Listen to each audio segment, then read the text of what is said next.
Tādēļ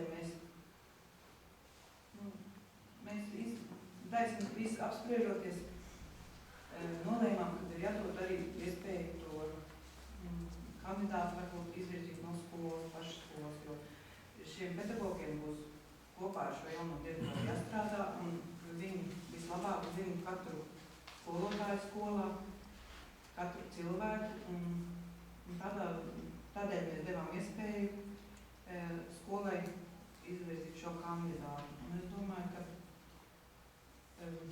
ja bija 51% jābūt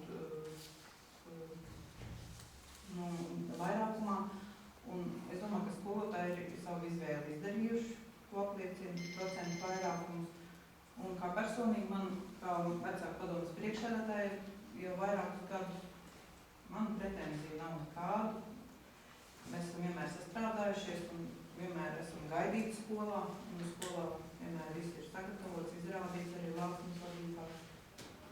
Un es arī, katram ir jāizlēma, protams, pašam, bet es arī aicinātu balsot par lāsmu, jo arī skolā darbu negāja.